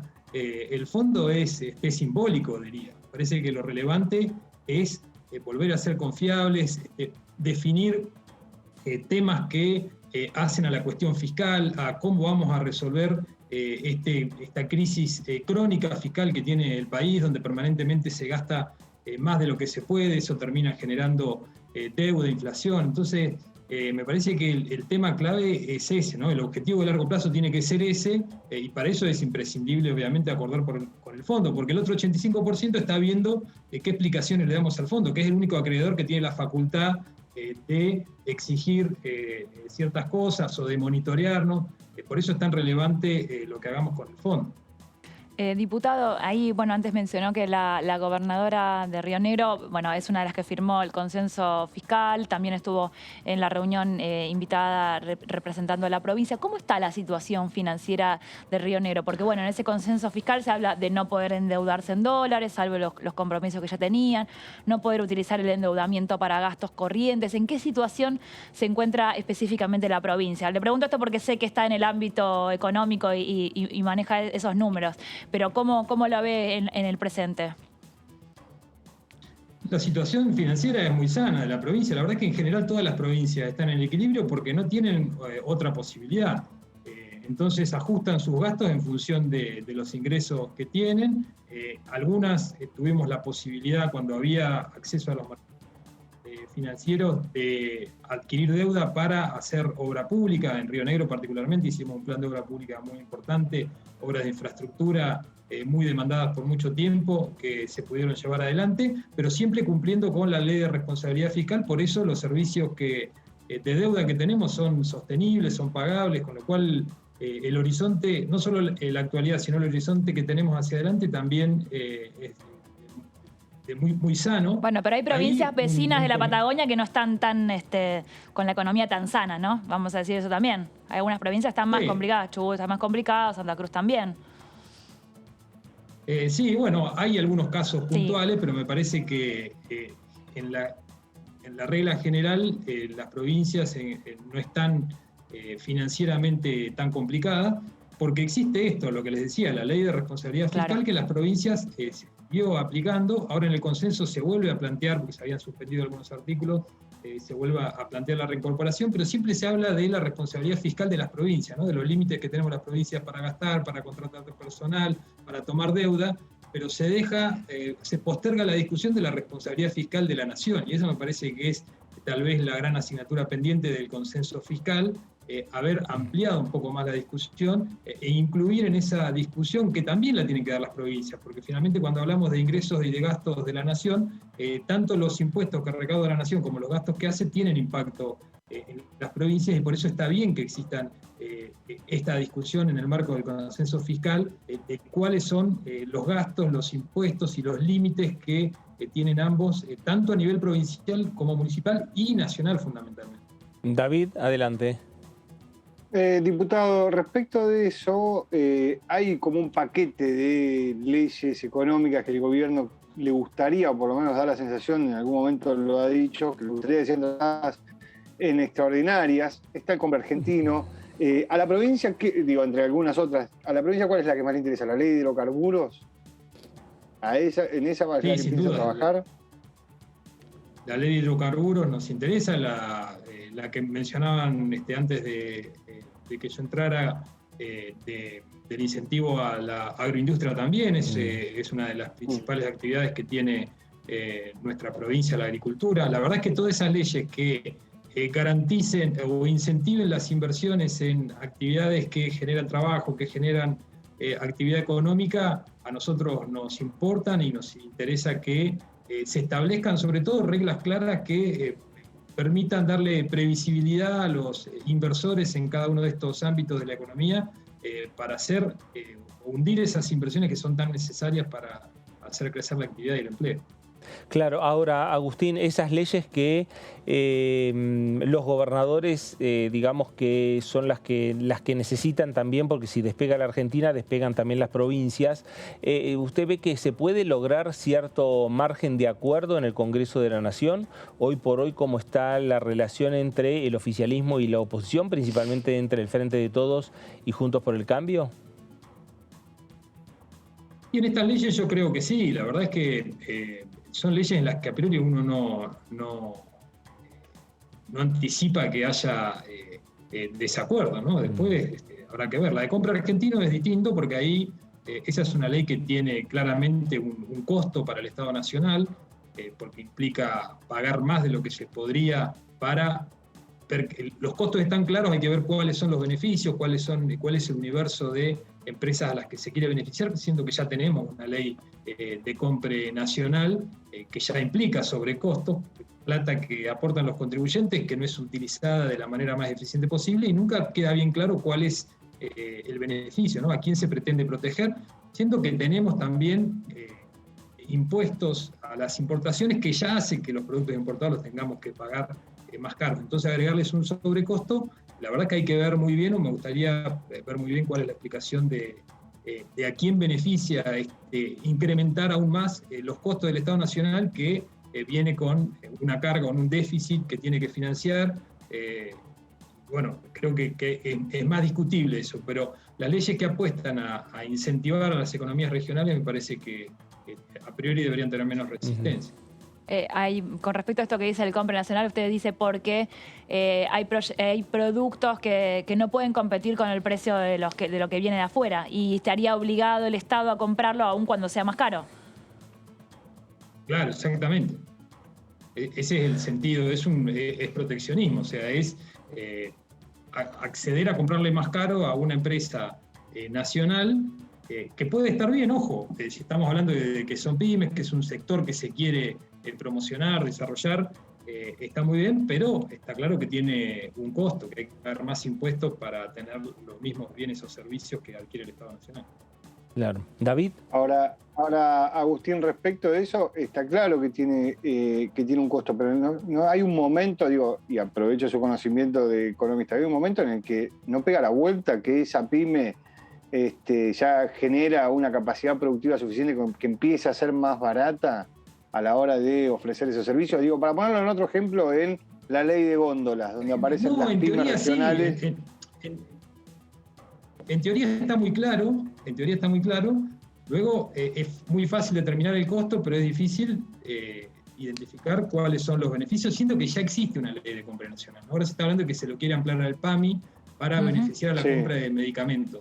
Sí, el proyecto lo dice, ya lo especifica, sí, claro, viene por ese lado. ¿Usted cree que la clave del proyecto es el tema medicamentos y PAMI?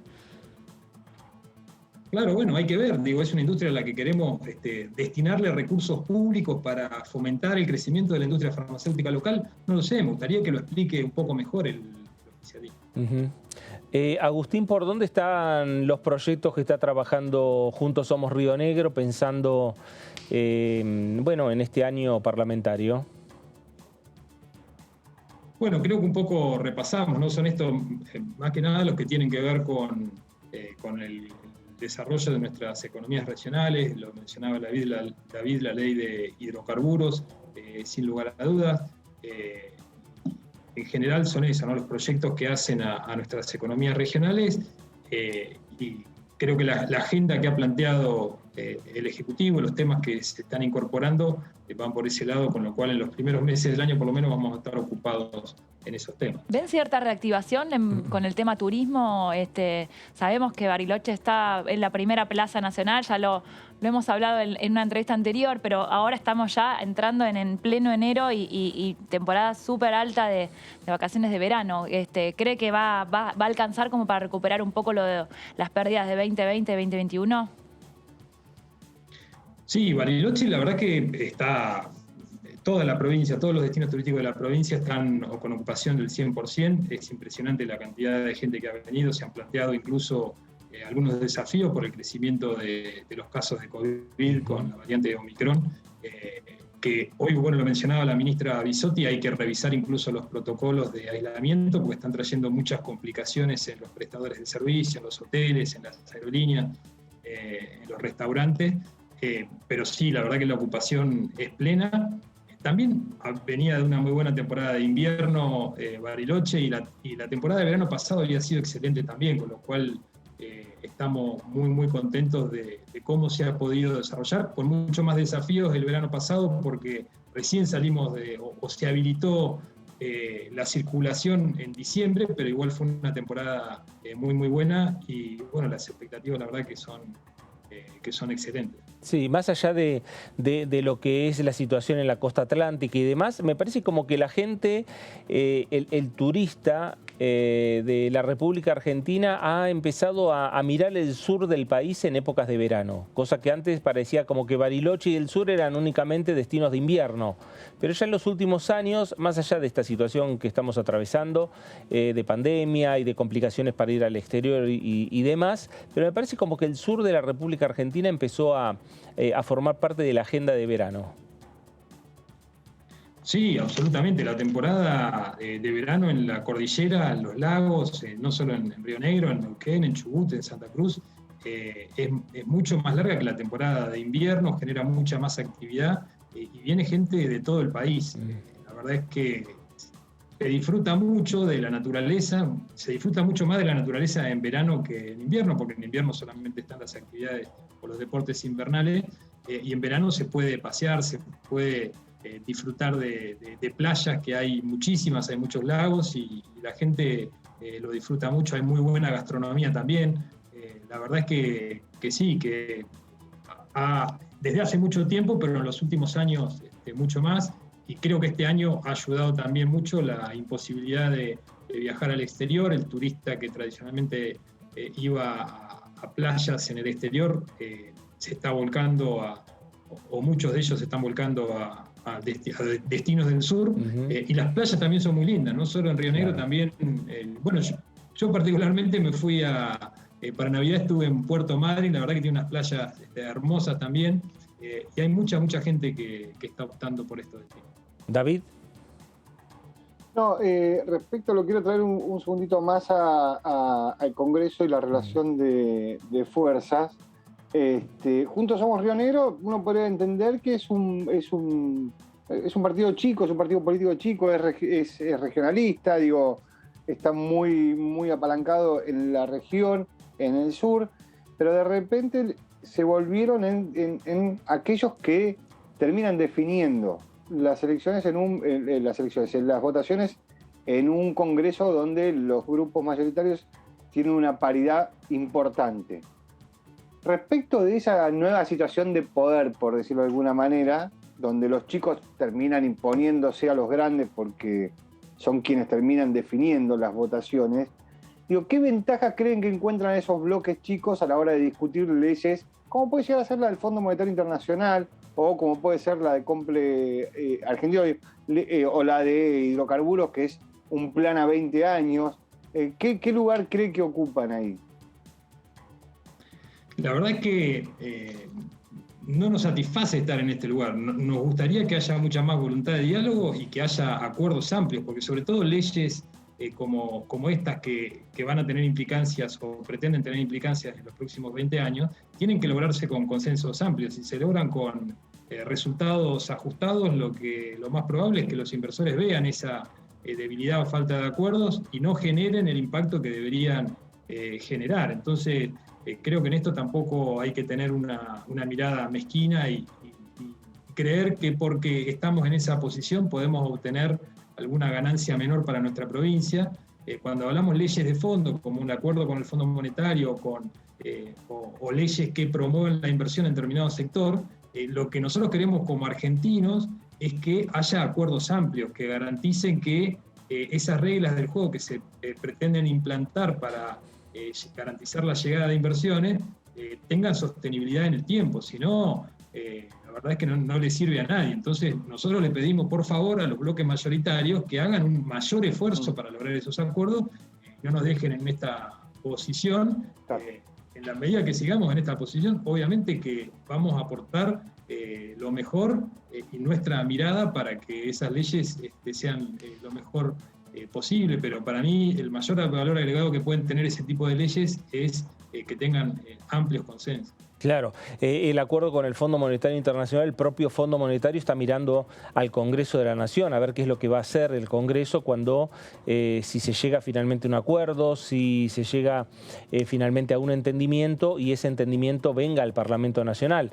Ahí no solo van a mirar a los partidos más chicos, sino también que un acuerdo, la ratificación parlamentaria, porque ahí no habría mucha discusión, se acepta o no se acepta por parte del Congreso el acuerdo con el fondo. No es un acuerdo abierto donde cada bloque puede interpretar de una manera y buscarle agregados o rechazar una parte. Ahí o se acepta en su totalidad o se rechaza en su totalidad, y me parece que es un acuerdo que no puede salir por un voto a favor o rechazado por un voto en contra. Totalmente. El fondo mira eso y el 85-88% de los acreedores restantes. Claro. Digo, volvamos a la verdadera importancia de esto, ¿no? No podemos generar confianza y volver a los mercados voluntarios de deuda con resultados ajustados. Tenemos que mostrar que se logran ciertos acuerdos amplios para volver a generar credibilidad y confianza. Claro, y es fundamental para las provincias. Digo, usted que fue ministro de Economía de una provincia, de la provincia de Río Negro, a la hora de discutir con empresarios internacionales, la relación, la situación financiera de la Argentina, digo, la conversación arranca ahí. Sí, sin duda, hay proyectos de inversión muy grandes que cuando después de la crisis del 2018,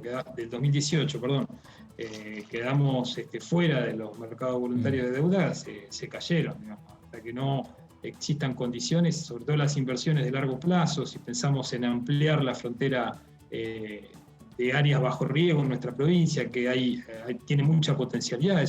Entre el Río Negro y el Río Colorado es el área con mayor potencialidad para ampliar las áreas bajo riego, pero eso requiere de grandes inversiones, ¿no? Estamos hablando de riego presurizado, de canales, de ese tipo de inversiones, que de hecho había varios proyectos dando vuelta, en las condiciones financieras actuales en las que la Argentina está aislada del mundo, desaparecen. Los inversores están ahí, nos siguen mirando, esperando que vuelvan esas condiciones, pero en la medida que no logremos acordar y no volvamos a generar generar no van a aparecer. Claro. David, ¿alguna consulta? No, respecto a esto de la credibilidad de los inversores y lo que planteaba de generar consenso. Digo, la industria petrolera, que es por ahí una de las industrias que más proyección tiene en el sur del país y que está muy pendiente de este proyecto de ley que hablábamos antes. Digo, ¿cuán necesario está o cuánto lo miran a ustedes? Digo, volviendo a la pregunta que le decía antes respecto de los roles de los partidos políticos, ¿cuánto mira Juntos por el Cambio al frente de todos? Y dice, bueno, entendemos que Juntos Somos en la provincia tiene posibilidades de seguir gobernando la provincia, pero nosotros necesitamos unas leyes nacionales y ese ruido nacional, por más que ustedes busquen esos puentes, termina perjudicándolos. Sí, yo creo que Vaca Muerta es un claro ejemplo de cómo, pese a la sucesión de gobiernos nacionales de distinto signo político, se han logrado esos consensos mínimos que garantizaron esas inversiones millonarias. Y creo que debiéramos lograr más acuerdos de ese tipo en otros ámbitos.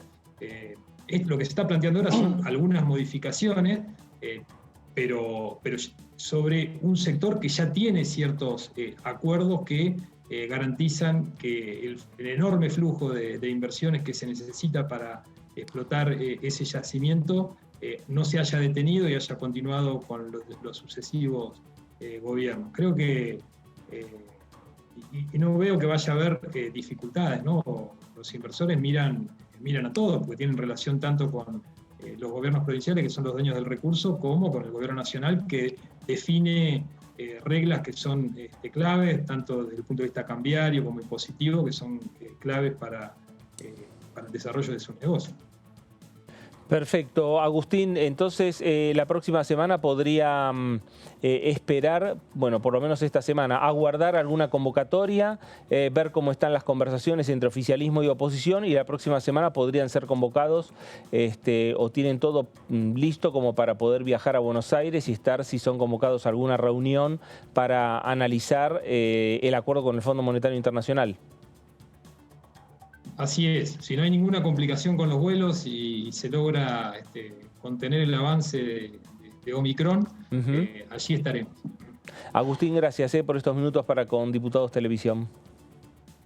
Por favor, gracias a ustedes. Gracias. Agustín Domingo, diputado nacional de Juntos Somos Río Negro, la posible convocatoria a la oposición para discutir el acuerdo con el Fondo Monetario Internacional. Me parece un dato interesante que, más allá que se esté hablando hoy por hoy oficialismo y oposición, cuando hablamos de oficialismo y oposición hablamos de el Frente de Todos y Juntos por el Cambio, hay otras voces en el Congreso de la Nación que están señalando que también quieren ser escuchadas y que también quieren escuchar a los funcionarios del Ministerio de Economía, al ministro Martín Guzmán. Y lo que nos decía el diputado de la provincia de Río Negro, Agustín Domingo, que no necesariamente los tienen que convocar el mismo día junto con Juntos por el Cambio, lo pueden convocar otro día.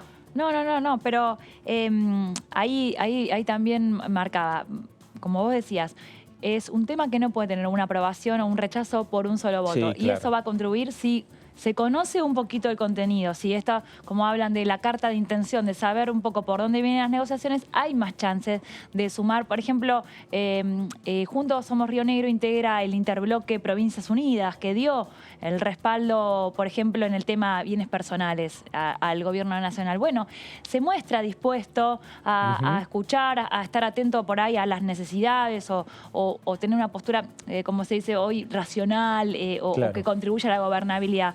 Entonces, por lo menos, tener esta instancia informativa o de poder proponer o sugerir algo en el momento en el que se puede. Una vez que está ya diagramado lo que se va a firmar con el fondo, lo que se va a trabajar con el fondo, ya es tarde. Claro. Entonces, por ahí la importancia de que alguien nos escuche, que queremos decir algo, ¿no? Tener antes la reunión. Bueno, veremos a ver qué es lo que ocurre en los próximos días. David, el proyecto de ley de desarrollo agroindustrial, que comenzaste vos a esbozar algunos puntos y que lo tenés para desarrollarlo en unas placas, adelante con toda la información. Bueno, ahí escuchábamos, es un proyecto que le interesa a las provincias y que el gobierno nacional viene trabajando, por lo menos lo trabajó los 2 primeros años de gestión, y estamos a la espera de que llegue al Congreso de la Nación. Lo que busca es intensificar el desarrollo de la cadena agroindustrial a partir de nuevas inversiones. La Argentina es un país productor de commodities y exportador de commodities.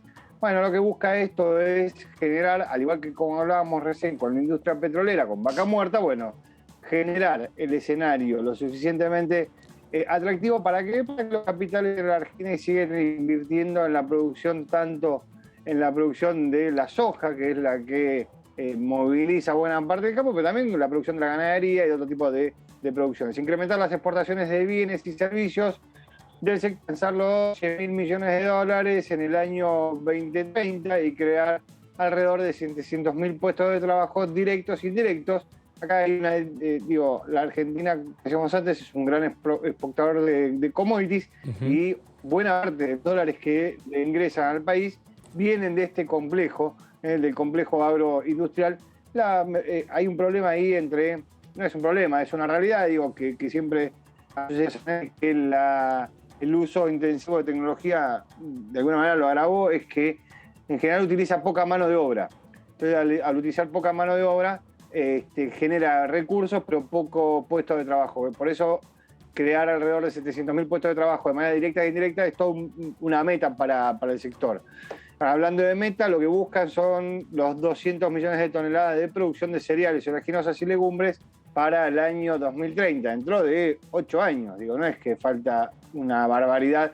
Teniendo en cuenta 8 años, son más o menos entre 4 y 6 campañas agrícolas. No es que es muchísimo tiempo hacia adelante. Lo que pasa es que la Argentina cuenta con una buena capacidad tecnológica para poder hacer eso. Lo que busca es promover nuevas inversiones con el agregado de valor en origen. Este punto es fundamental, ¿por qué? Porque la Argentina, cuando hoy está exportando, por ejemplo, soja, poroto de soja o harina de soja, lo que tiene ahí es que está exportando impuestos a través de las retenciones. Bueno, lo que buscan es que la Argentina deje de exportar poroto de soja, pase a exportar harina de soja y pase a exportar galletitas o algún tipo de elaborado de harina con valor agregado, y de esa manera generar, primero, mayor ingreso por unidad, que es lo que busca todo por los precios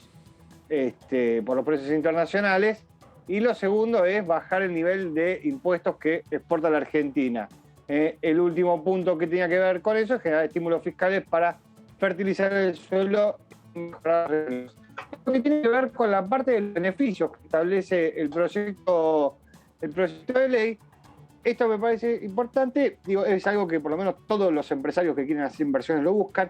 Establece una amortización acelerada para nuevas inversiones.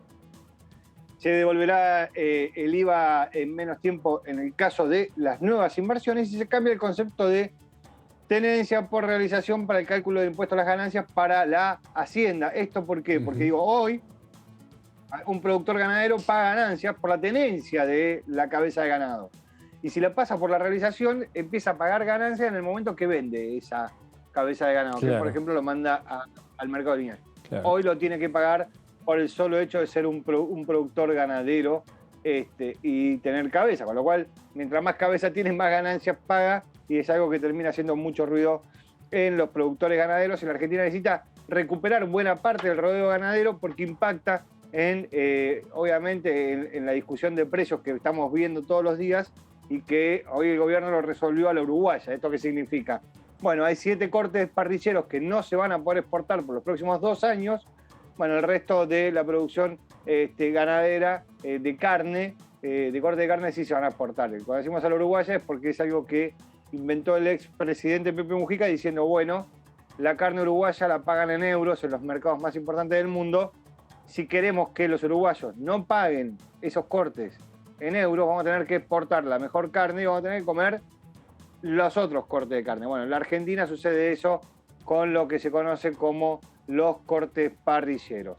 En lo que tiene que ver, veníamos hablando de los beneficios, plantea una armonización de débitos fiscales en las actividades agroindustriales con IVA diferenciado. El problema es que todos pagan el mismo IVA, entonces ahí a la hora de ver la cadena quedan descalzados, y promueve el cuidado ambiental y del suelo mediante un bono del 50% de la inversión como crédito fiscal para los insumos promovidos. Esto tiene que ver con la discusión de que la Argentina, que empezó a utilizar tecnologías para la producción de agrícolas, no termine quitándole todos los nutrientes al suelo y haga rotación de productos. Y para eso poder generar beneficios para que el productor, que sabe que tiene más rendimiento desde el punto de vista económico con un tipo de producto que con otro, bueno, encuentre algún beneficio en hacer esa rotación en el suelo para que todos esos nutrientes del suelo, por ejemplo, el caso más emblemático en la Argentina es la soja, pero digo, para que no sea, para que todo el tiempo no se siembre soja, sino que se vaya haciendo rotación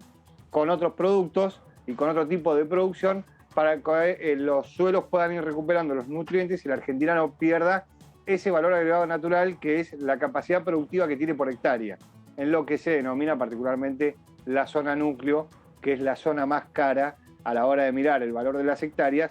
¿Por qué? Porque ese suelo es el que mayor nutrientes tiene y genera mayor producción por hectárea. Claro.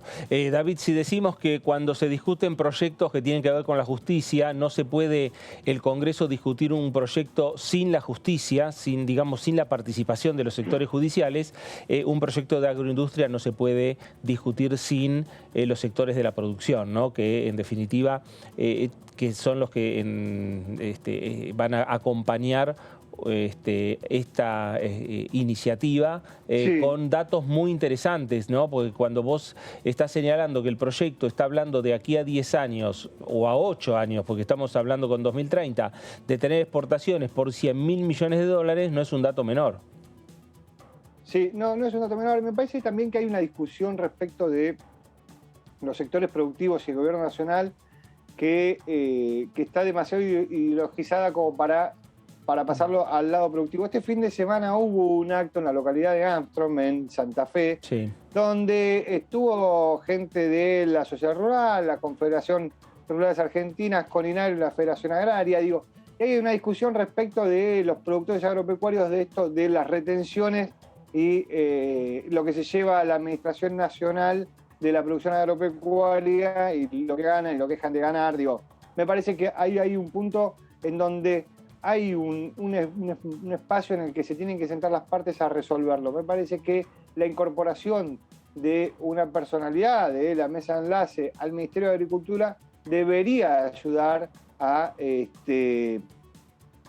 entablar estas conversaciones que, recordemos que la administración hizo bajar en algún momento las retenciones, pero después volverlas a subir, argumentando que tiene que ver con esto que hablábamos antes con el fondo de la deuda con el Fondo Monetario Internacional, que la Argentina necesitaba recursos para hacer frente a vencimientos de deuda, volvió a subir las retenciones, equiparó las retenciones de la producción primaria respecto de la producción industrializada, con lo cual era más barato, más simple exportar poroto que exportar harina, y eso lo que hacía era que las fábricas de harina perdieran competitividad respecto de las fábricas de poroto, y en ese momento los sectores agropecuarios contenían la situación, por lo menos la dirigencia agropecuaria contenía la discusión, entendiendo que la Argentina necesitaba de esas retenciones para poder hacer frente a los pagos del Fondo Monetario Internacional. Claro. Hoy que la situación es similar, esas mismas entidades del campo o por lo menos no contienen de la misma manera. Por eso hay una... Y el Gobierno Nacional lo que establecen es esta discusión que yo acabo de plantear.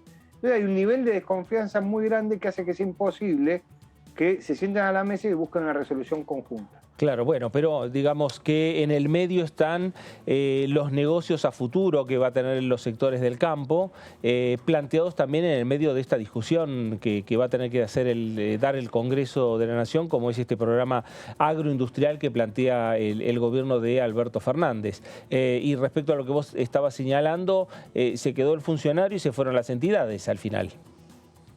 Sí, pero pensemos la parte también, me parece que hay un problema de la dirigencia agropecuaria. Va a haber un problema a la hora de discutir las políticas para el país.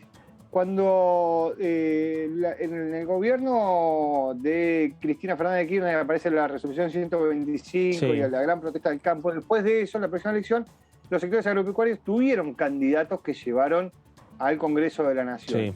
Entonces entendían que esos candidatos que habían entrado en el Congreso de la Nación eran quienes iban a resolver buena parte de esa discusión que tienen, que es un sector muy atomizado, entonces les cuesta mucho llegar con una idea fuerza. Bueno, tenían dirigencia y tenían representantes en el Congreso. Sin embargo, eso se fue diluyendo con el paso del tiempo. Sí. No lograron tener esa presencia dentro del Congreso respecto de la política agropecuaria y la defensa de ese sector agropecuario, agroganadero. Bueno, eso es algo que también, desde el punto de vista de lo que tiene que ver con la política sectorial, lo tiene que resolver. La Unión Industrial lo tiene resuelto.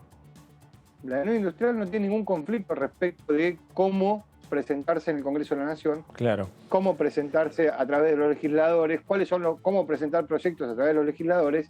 Las entidades del campo hasta ahora no han logrado resolver esa parte de la discusión que a resolver la parte de la discusión constitucional, no importa quién sea quién.